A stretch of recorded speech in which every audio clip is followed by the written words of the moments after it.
Bienvenido a Temas de Botel.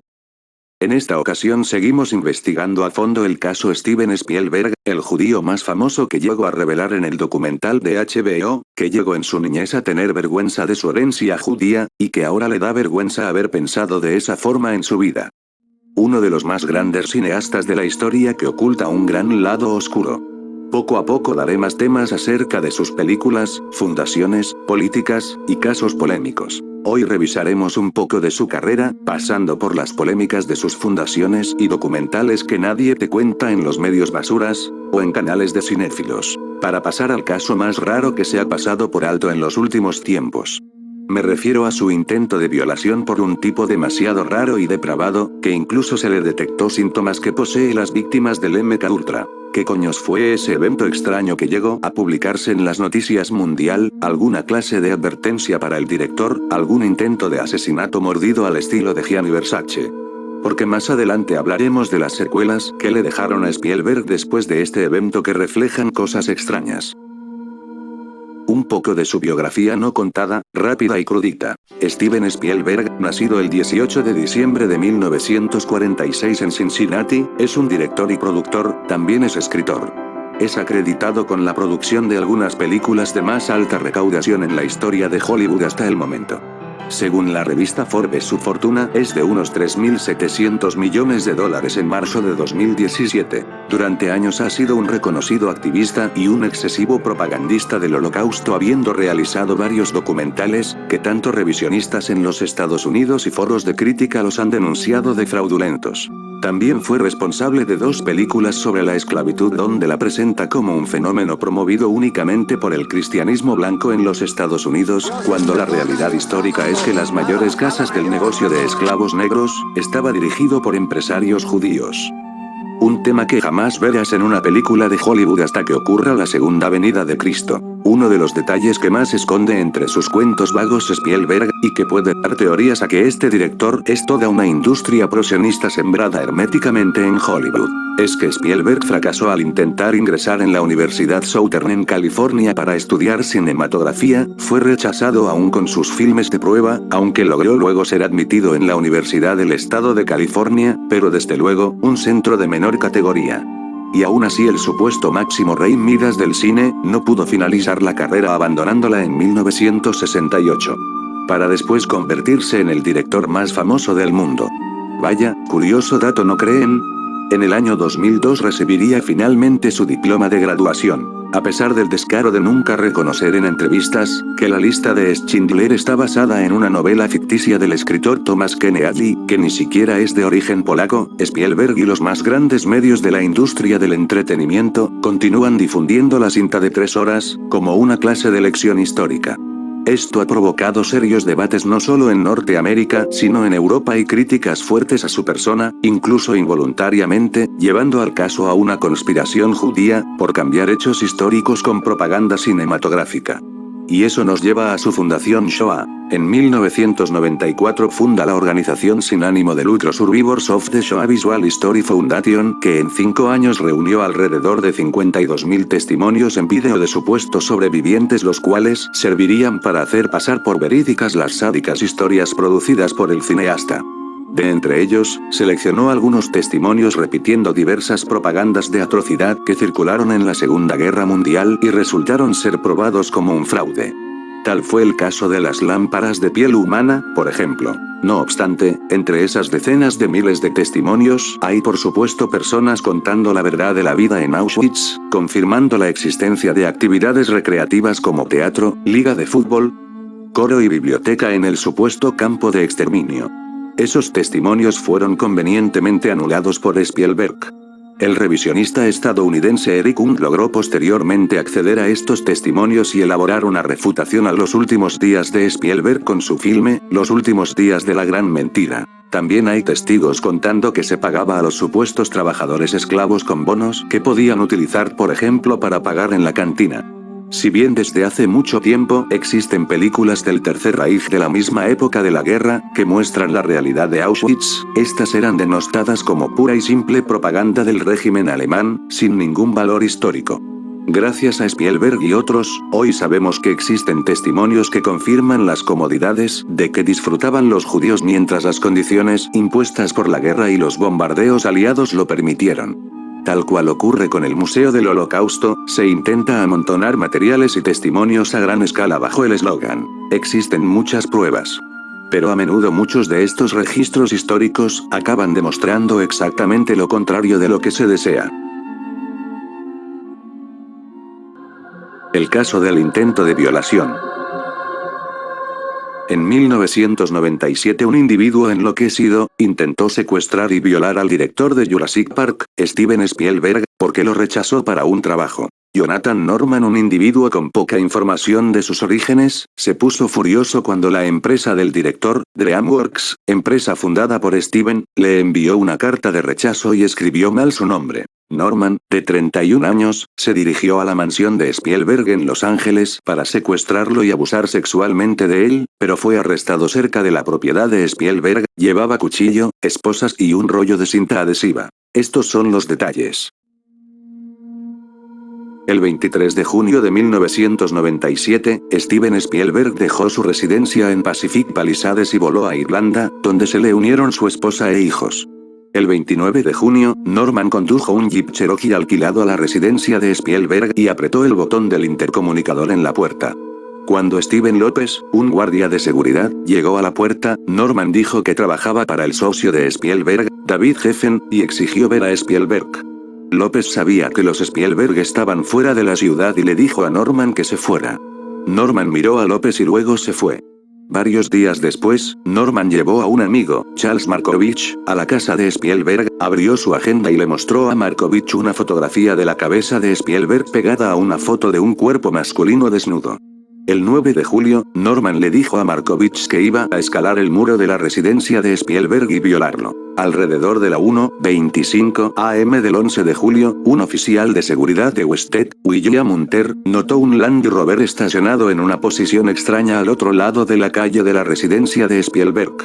Norman, que había reemplazado el Jeep alquilado por el Land Rover alquilado, estaba sentado al volante.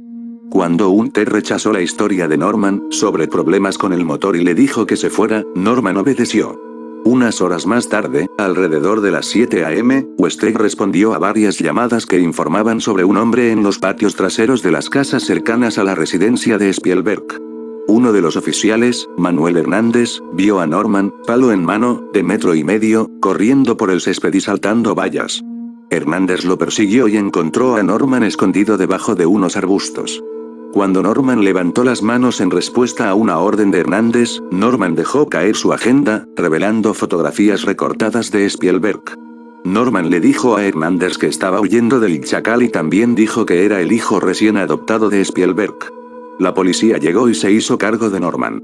Cuando fue entrevistado por la policía, Norman se identificó como David Spielberg y explicó que había sido perseguido por chacales, perros feroces de la propiedad de Spielberg.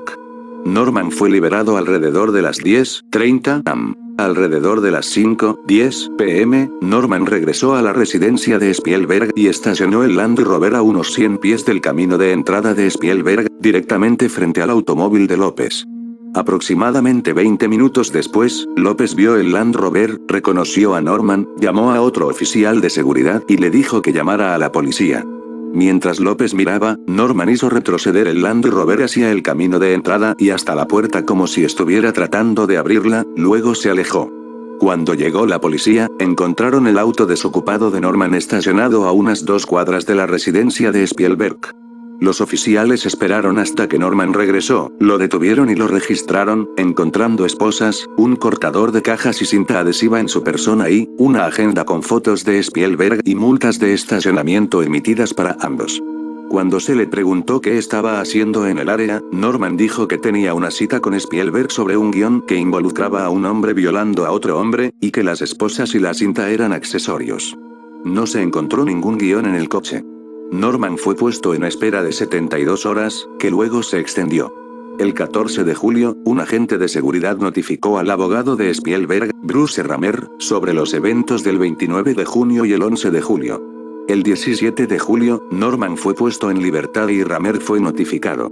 Ramer, a su vez, se puso en contacto con Spielberg en Irlanda y le contó sobre la conducta de Norman.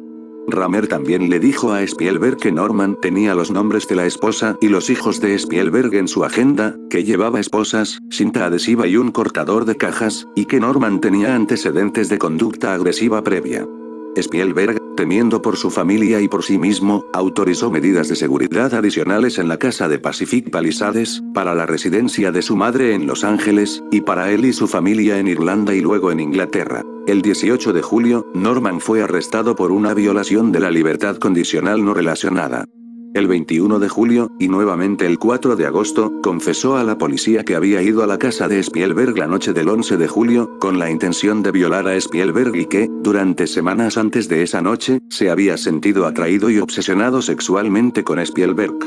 Norman explicó que había realizado una investigación para aprender todo lo que pudo sobre Spielberg, que había comprado las esposas y la cinta adhesiva para usar en su violación planeada, y que había intentado saltar la cerca de Spielberg, pero los perros de Spielberg lo habían ahuyentado. El 23 de julio, Norman confesó a Rick Vigil, el responsable de la seguridad de Spielberg, confirmando las declaraciones que había hecho a la policía y explicando que, si hubiera logrado la entrada y hubiera estado presente la esposa de Spielberg, planeaba atarla y hacerla mirar mientras violaba a Spielberg. El 29 de julio, Ramer le contó a Spielberg sobre el plan de Norman de violarlo. Spielberg, preocupado de que Norman pudiera ser liberado de la custodia, mantuvo el aumento de los arreglos de seguridad en su lugar. El modelo de Norman, que luego se descubrió ser gay, a tiempo parcial, también tenía una lista de compras de tortura de pinzas para pezones, máscaras y collares para perros. Lo curioso es que aun con su confesión a la policía, Norman le contó su amigo Chuck Markovich, quien lo visitó en la cárcel mientras espera su juicio. Le dijo a Markovich: tenía muchas ganas de abrirme paso en la industria del entretenimiento. Postulé a DreamWorks, pero simplemente me rechazaron. Estaba muy molesto. Conseguí la dirección de Spielberg a través de uno de esos libros sobre el lugar donde viven las estrellas, alquilé un coche y fui a su casa. Norman es un graduado muy inteligente que ha sido diagnosticado como esquizofrénico paranoico. Dice que estaba loco por la cocaína súper fuerte cuando fue arrestado en el mes de julio. Markovich, de 34 años, afirmó: pensó que estaba representando la trama de una película. Cuando la policía lo detuvo, una de las primeras cosas que dijo fue: está en el guión. Estaba decidido a trabajar para Spielberg y convertirse en una gran estrella. John no está bien. Sigue escuchando voces que le dicen que haga ciertas cosas. Necesita un tratamiento adecuado en un hospital. John llevaba un diario personal que era muy explícito sexualmente y mencionaba el nombre de Spielberg. Norman fue capturado 4 semanas después de que DreamWorks lo rechazara. Pasó la mayor parte de esas semanas drogado y no había dormido durante algún tiempo cuando fue arrestado. Markovich dijo: Jonathan tomaba casi 1 gramo de cocaína al día. Si hubiera dormido un poco, estoy seguro de que nada de esto habría sucedido. Spielberg le dijo a un tribunal de su terror cuando se enteró del complot de Norman para violarlo. Dijo: la incredulidad fue mi reacción inmediata. Entré en pánico y entristecí por completo y tenía miedo de contárselo a mi esposa. Contrató guardias armados para protegerse y también a su familia las 24 horas del día. Norman le dijo a Markovich: realmente no quería lastimar a Spielberg. Solo quería hablar con él. Todavía no sé exactamente qué pasó el día que me arrestaron, pero ahora solo quiero salir de la cárcel. Como vemos, esta ración de vacío de mente, y voces en su mente, se acerca al asesino de John Lennon, Mark David Chapman. Steven Spielberg admitió que tuvo pesadillas después de enterarse de que un hombre lo había estado acosando. Spielberg, leyendo una declaración preparada desde un podio en la corte, le pidió al juez Steven Suzukawa que le diera a Norman, a quien los fiscales describieron como obsesionado sexualmente con el director, la sentencia máxima. Norman fue capturado el verano pasado en la propiedad de Spielberg mientras el director filmaba Salvando al Soldado Brian en Irlanda. Norman fue sentenciado a 25 años a cadena perpetua bajo la ley de la tercera huelga de California porque tenía 2 condenas por delitos graves anteriores. Y los fiscales dijeron que Norman llevaba un kit de violación cuando fue arrestado en los terrenos de la casa de Spielberg. Norman, quien fue condenado en marzo, fue sentenciado bajo la ley de 3 strikes de California que aumenta las penas para los reincidentes. Norman tenía 2 condenas por delitos graves anteriores. fue declarado culpable de un complot para invadir la mansión del director, retenerlo a él y a su familia como rehenes y violar al director. Spielberg se dirigió a la corte y dijo: si Jonathan Norman realmente me hubiera enfrentado, realmente, en el fondo de mi corazón, creo que me habrían violado o mutilado o asesinado. Spielberg y su esposa Kate Capshaw, si está en la calle, viviré con miedo. Me pongo en sus manos. La perspectiva de que Jonathan Norman pueda tener otra oportunidad de llevar a cabo sus amenazas es más que aterradora para mí. El juez de la Corte Superior Steven Susakawa dijo que Norman era obsesivo y aterrador. Añadió: creo que sí representa un peligro para la sociedad.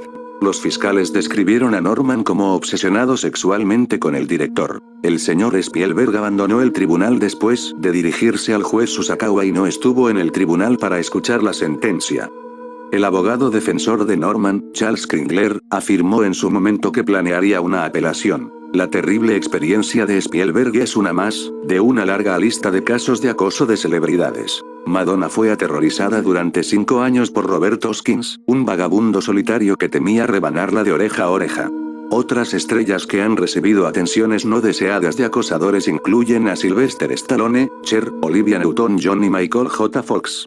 Y el expresidente Ronald Reagan recibió un disparo de John Hinckley, quien pensó que el acto lo convertiría en un héroe para Judy Foster. El caso de Norman es un caso que apesta a un agente involuntario, tanto por los resultados psiquiátricos y sus secuelas de falta de memoria y voces en su mente, además que, como digo, casi no hay mucha información de lo que él hacía antes de llegar a pensar en tener un puesto en DreamWorks. Como sea, este tema poco conocido del caso Spielberg lo quise traer por no ser tan conocido. Próximamente traeré más temas como este de otros personajes públicos y también los temas random de las pelis de Spielberg.